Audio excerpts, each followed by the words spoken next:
Olá a todos, eu sou o professor Cláudio Marcelo. Hoje eu resolvi inovar um pouquinho e fazer essa aula num ambiente mais descontraído, né, no jardim aqui da minha casa.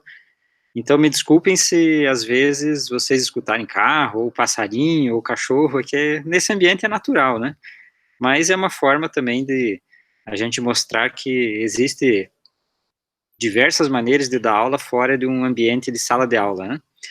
Então, o assunto que nós trataremos hoje é sobre a DVA, que é a demonstração de valor adicionado, que é um dos importantes relatórios contábeis que, de alguma forma, ajudam também os usuários das informações contábeis a compreender melhor sobre informações dentro de uma determinada organização.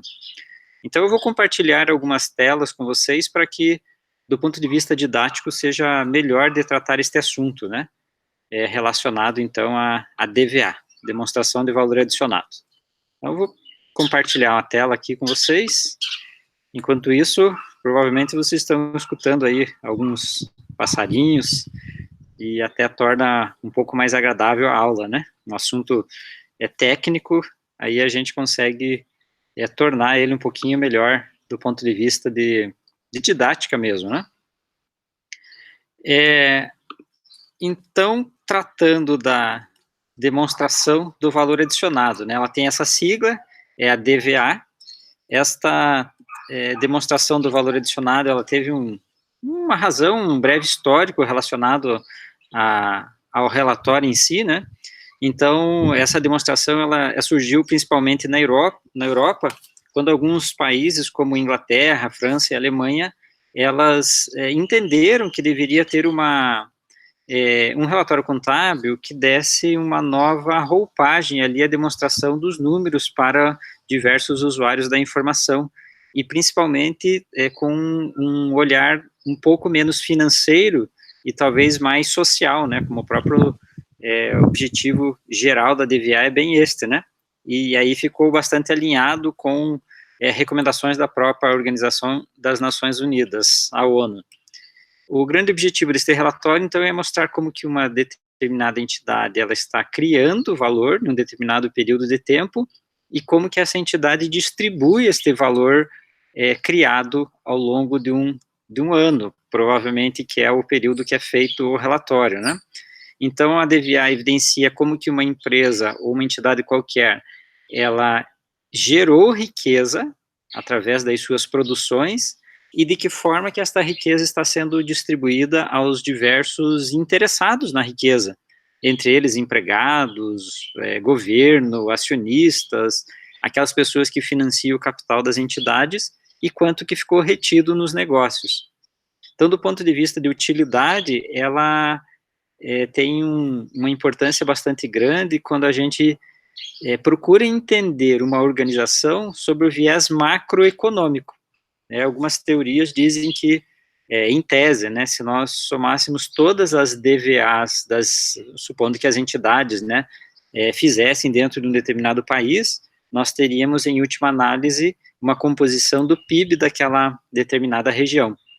Então, essa informação é extremamente útil aos países europeus e alguns países chamados de países emergentes, né, que muitas vezes esses países até aceitam que novos negócios se instalem naquela determinada região a partir do momento que tenha DVA e consiga se mostrar do ponto de vista de geração de riqueza o quanto que aquela entidade vai proporcionar às pessoas que residem em determinada região. A necessidade principal da elaboração da DVA é que as outras demonstrações contábeis, elas não trazem nessa riqueza de detalhamento quanto à agregação e distribuição do valor, né? Quando a gente fala, por exemplo, da DR, a demonstração do resultado, que é um dos relatórios contábeis, eles nos trazem uma riqueza criada, né, mas não identifica claramente como que foi essa geração e a distribuição dessa riqueza aos diversos interessados. Também outros relatórios contábeis, né, como o balanço patrimonial, demonstração de fluxo de caixa, a própria DMPL, elas não são capazes de indicar quanto que uma determinada entidade gerou de riqueza e como que essa riqueza acaba sendo distribuída aos diversos interessados sobre aquela informação. Então, esses diversos relatórios contábeis não identificam quanto e de que forma foram distribuídos valores adicionados ou agregados dentro de um determinado negócio. E por isso que houve a necessidade, então, da elaboração da DVA. Alguns países, né, eles até colocam que uma determinada empresa pode ter incentivos, né, fiscais, do ponto de vista de redução de tributos, né, ou mesmo diminuição das alíquotas, todas as vezes que se apresenta uma DVA e mostra-se que um determinado projeto, ele vai ser importante para aquela região, né, do ponto de vista de geração de empregos. Então, uma parte da riqueza da companhia seria distribuída para as pessoas responsáveis ali pela mão de obra, daquelas atividades, né? Então, os incentivos fiscais podem estar baseados também na DVA. Isso pode fazer com que uma determinada região, ela favoreça uma empresa em detrimento de outra, justamente pelo valor adicionado maior gerado por determinadas organizações em relação às outras, né? O que provocaria um crescimento econômico em determinado município dentro dos países. Se nós abordarmos a DVA do ponto de vista da lei das sociedades anônimas, né, a lei das SAs, que teve uma reformulação pela lei 11.638, lá de 2007, estabeleceu no seu artigo 176 que todas as vezes que houver uma companhia aberta, né, uma sociedade anônima de capital aberto, aquela que tem ações negociadas em bolsa de valores, ela tem que fazer, além dos outros relatórios contábeis, também a demonstração do valor adicionado.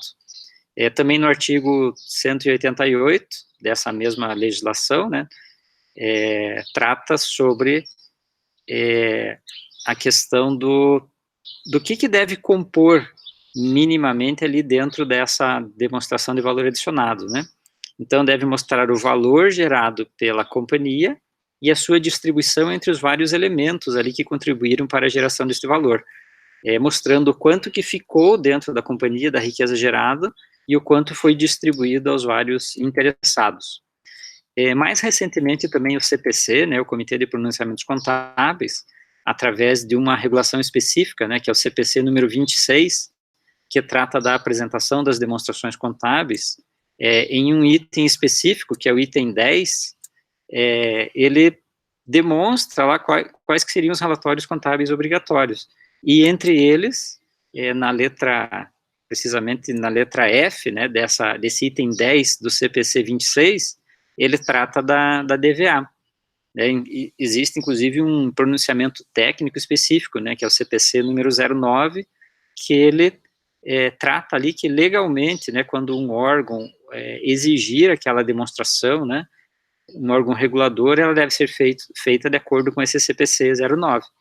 Então, para as SAs de capital aberto, devem seguir a esse CPC número 9 para a confecção da DVA.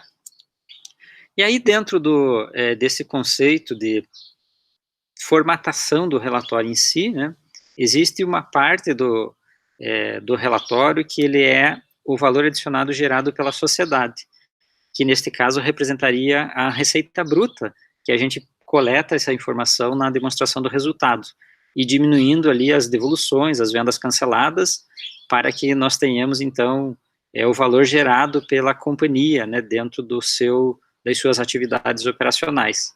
E também aqueles valores que são gerados fora da companhia, né, que são valores que acabam vindo de outros negócios, né, outras fontes de recursos, e que traz valor para a companhia, mas não vem das suas atividades principais, das suas atividades operacionais, né.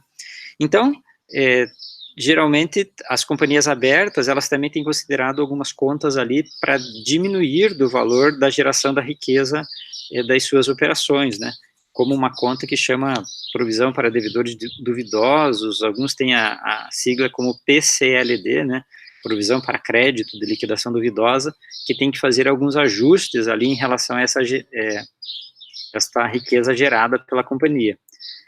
Aquilo que vem de fora da companhia é considerado como valor adicionado transferido de outras sociedades.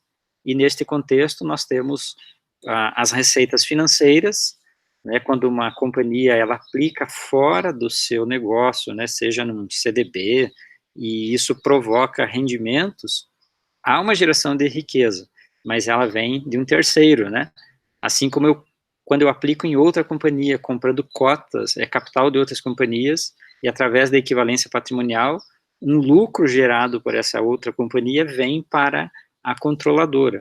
Então, isso está sendo gerado em transferência, né, de outras sociedades. A partir do momento, então, que nós tenhamos os valores gerados internamente e aqueles vindo de terceiros, nós fazemos a distribuição desses valores, e um dos interessados nessas distribuições são os colaboradores, os empregados, né? E aí a gente tem que ir buscando, da demonstração do resultado, as várias contas contábeis que poderia ter relação com essa distribuição aos empregados. Né? Normalmente isso está ou em conta de custo, ou em conta de despesas, mas nós temos que ir buscando essas informações, como o próprio salário, né, 13º, férias, auxílios, né, alguns auxílios que indiretamente esses colaboradores tenham, né, como auxílio moradia, auxílio transporte, assistência médica, que de alguma forma a empresa, ela colabore, né, ela pague uma parte dessa assistência médica, e assim vários outros, né, pós-graduação, eventualmente que a empresa subsidia, isso é uma forma de distribuição da riqueza aos empregados. Também a riqueza, ela acaba sendo distribuída aquilo que nós chamamos de financiadores, seja no pagamento dos juros pela utilização de recursos de terceiros, é uma forma de distribuição dos recursos a esses financiadores. Estes gastos, normalmente, eles estão atrelados ali a empréstimos, a financiamentos que aparecem lá no lado do passivo do balanço patrimonial. Então, na forma de juro, variações, né, decorrente de empréstimos em moeda nacional, moeda estrangeira, né, variação cambial, que de repente a empresa tenha que pagar, né, por esses recursos captados fora do nosso país. Isso seria uma distribuição de recursos aos financiadores. E aí, a distribuição aos acionistas também, na forma de dividendos e juros sobre o capital próprio. Essa seria uma outra parte dentro da DVA, mostrando que os donos também ficam com uma riqueza, né? A distribuição ao governo, dos mais variados tipos de impostos, sejam eles municipais, estaduais e federais, a gente só teria que agrupar por cada uma dessas naturezas, né? Então, buscar estas informações dos impostos dentro da demonstração do resultado para também podermos compor esse lado importante que é a distribuição dos valores ao governo de uma maneira geral. E outras formas de distribuição, não incluídas nos grupos anteriores que são colocados lá, né, ao governo, aos financiadores ou aos próprios empregados dentro da companhia. Ok? Então, o propósito desta aula de hoje, né, foi justamente passar os aspectos mais teóricos relacionados à distribuição a forma com que a DVA vai sendo elaborada. Espero que tenha sido bastante válido para vocês. Eu vou parar aqui a apresentação, e na próxima aula, daí nós mostraremos os aspectos práticos da demonstração do valor adicionado para que seja possível um exemplo, ok? Um abraço a todos vocês e nos vemos no nosso próximo vídeo.